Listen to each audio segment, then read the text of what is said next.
Welcome back everyone. Today we've got the Chevrolet 2024 Suburban. This big boy is the 5.3 litre V8. It's paired with the 10-speed automatic transmission gearbox. I'll be showing you the ins and outs, the pros and cons about it. As you may know from my previous videos, I don't hold back when it comes to reviewing these cars. You're going to get a full, transparent, honest review, and by the end of this video you're going to know if this car is a bit of you or not. As much as you see the Uber drivers in London, you see these like in America every street you turn down. That's nice straight away. It's got hydraulic lifters, but yeah, as you can see, naturally aspirated, proper big boy motor. Sounds really nice. Hey, that's enough. We don't want it to overheat. Not in this weather. This car is so smooth on the road. Literally, curbs, like speed bumps and anything like that does not affect this motor. 2,630 kilograms. This car shifts. It's manufactured in Texas, America. They've been ongoing since 1935, so it's almost 90 years. They've been ongoing. They've got a good reputation. It's a solid built car, and it is a big competitor to German big SUVs. A lot of cool features inside this car. Let's go take a look. Starting off with a digital display, very well laid out. You've got different options how you can have the layout set up. You can literally flick through. You can have the speedo revs on the left side or the right side. You've got the gearbox temperature, engine oil life. Literally so much technology has been put into this car. So you've got the wireless phone charging. You even got such options as choosing whether you want just the top part of the seat to heat up or the bottom and the both. Bit OTT, I would say. You've got the climate control. You can turn the rear on and off as well because it's a big car. You've got that Type-C USB. Open this up as well. Got a little phone holder here as well. And then more. Look, Type-C, USB, unbelievable. Loads of room. This comes out as well. Look, you can fit another person in there. Cup holders there. Loads of space at the back. So the pricing of this car, brand new, they're around $67,000, depending on what spec you get. UK money, that's around £50,000. So these seats, right, you can move them backwards and forwards. Loads of space here, forward as well. These retract, double. Look at that, look at the space at the back as well you got for your little minions. Anyone's got little minions, put them back in there. It's got another climate control charging function here. Got a Type-C charger here, got a Type-C charger mode. Auto, so much space. It's like a full transit size inside. Even these seats here, fold them down like this. Fucking hell, it ain't easy to put it back though, is it? Economical, wouldn't say so. Do like 15 mpg, but in this country it doesn't matter. Fuel's very cheap. £69 in UK money. That's how much it costs to fill up a Polo. A 1 litre Polo in the UK. The best feature I'll show you about this car that I love, you double click this button. Right, this is the key, two keys here, this is what they look like. Double click. That is quality. I don't know a lot of new cars that do that. I haven't reviewed any car yet that does that. But yeah, that is a very cool feature. And obviously when you start it up, double press, it's not like someone can run up and nick your car. It's literally, it's all locked, and then you've got to come up to it and press the unlock button. So, it's even got the wireless lock as well. Obviously you click it here, you can open it. When you leave the car, you can just press this button and lock it. That's the cool feature. Literally, this car is full of Easter eggs. It's got so many cool features. Chevrolet, literally, they do a good motor. This little tailgate here opens up just by itself. I actually nearly messed up and I ended up driving away with this open and everyone was like waving to me. I thought I was just happy to see an English person. I don't think it does. It does actually, no. I haven't seen it do that. But it says here, if you double click it, it opens. That's really weird. Well, again, that's a downfall of this car. The boot, automatic open, doesn't always work. It has got memory seats as well. Good. This pushes out this bit here. Then you've got the Bose sound system. You can obviously control the aircon vents at the back.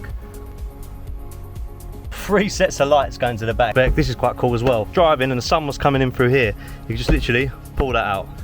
That is cool. Not a lot of cars have that. Yeah, not a lot of cars have that. Range Rovers have like another one, a little one inside here that you can like pull out and cover here, which is quite cool. But yeah, this literally just pulls out, which is a very cool feature, very well thought through. Well done Chevrolet there.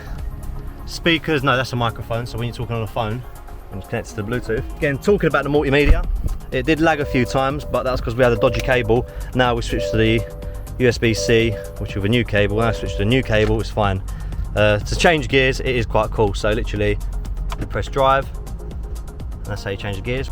Park, it's like the old, that's the Martin, the old James Bond motor, which you push up like that, and then you can pull away, put a neutral. This here, when you press the L, this allows you to control the gears manually. and you get like a little symbol that comes up here when you put it in drive. You press L, and then here, so when you're driving, steering wheel was very good looking. I like the feel of it. Not too big, not too small. Nice grip on it. Hands don't sweat too much on it. Got a good look to it. Looks like a transformer steering wheel. Clean the windows, press this button. That's the old clean. It hasn't got no right indicator stalk. Everything's done through this left one here. It's got lane assist, auto start and stop, turn the parking off here, traction control, just partially turns it off, not fully. It's not one of them ones like a BMW. That's the electronic parking brake. Literally puts the parking brake on, simple as that. But yeah, it's got all these little modes here. This is the 2-wheel drive and 4-wheel drive mode. So you've got here the 4-wheel drive that you can put on. As you can see, it's flashing. And then you've got the 2-wheel drive mode as well. You can toggle it from there. Then you can twist the driving modes as well. So when you twist this allows you to go from sport, off-road, as you can tow. Sport mode just gives the revs a little bit more responsive. It has got a 10 gear automatic transmission gearbox, and yeah, it just keeps it in a higher revs as any other sports mode. Fuel, let's do the fuel. Average fuel around town, 15 mpg, does 450 miles on a full tank. Yeah, this car's done 9,000 miles, been driving it for a few days now. That's all I can say. You've got a charging port here as well. Socket, actually it's got a socket. That's like in the UK, obviously you get this 12-volt cigarette lighter one. Here you've got the 2-pin 110-volt charging port. So you can literally put your house appliances in here. D6 fold down. Wait, got to do it manually. Beautiful motor. Parking sensors all around 360. I really like it. If you can get these in the UK, really hard to find them. On Auto Trader there's only like two on there, and that's it. And even that, they're older models. With this model, this year, very hard to find. See that leak in there? That's the aircon. It's so hot in here, the aircon's pissing.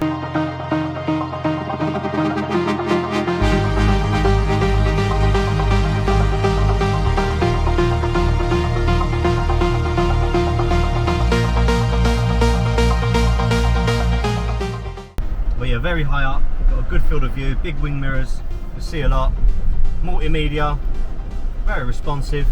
I would say there's no setting that I can find to adjust the sound system, like the volume of the tone, the treble, the bass.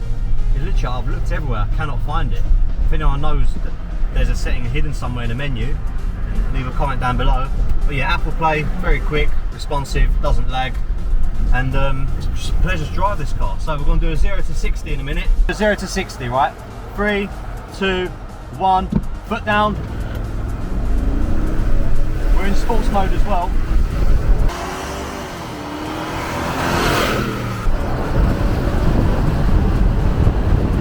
60.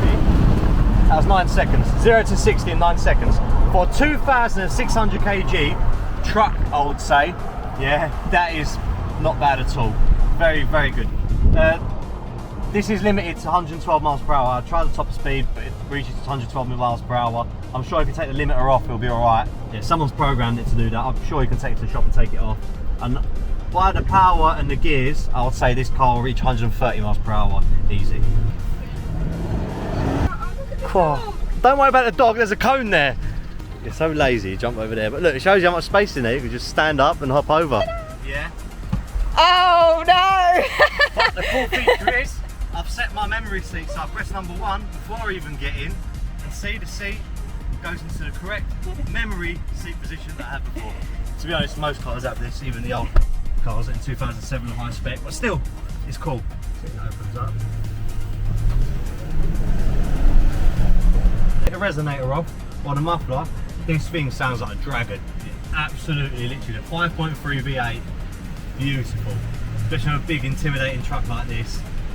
Absolutely love it. Dials at night, very nice colour as well, gentle blue, not annoying at all. You can change the dimness of it all. It's very light steering wheel, isn't it? Mm-hmm. Steering wheel for a big car like this, the power steering's amazing. It's electric power steering. Reversing camera, very good, quite up to date. Press the reverse, and literally as you turn the steering wheel, it shows you where you're going to end up.